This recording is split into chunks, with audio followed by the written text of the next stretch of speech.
Hi friends, welcome back to my YouTube channel. आज मुझे मटर घुगुनी तरकारी करने प्रेसर किसी मटर नहीं सिझे जाइली।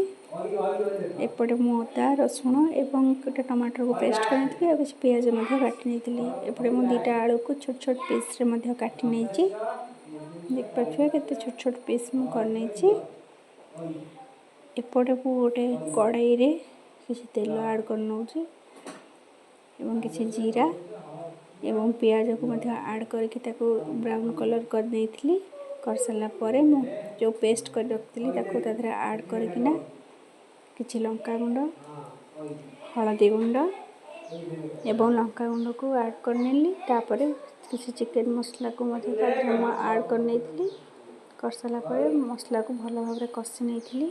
कषि सारा पर से आलू को ऐड कर नेइथिली। ऐड करके पानी देकिना फुटे देइथिली। तापर मु जो एपटे जो मटर को सिझाई से भल भाव सिझी जाइए।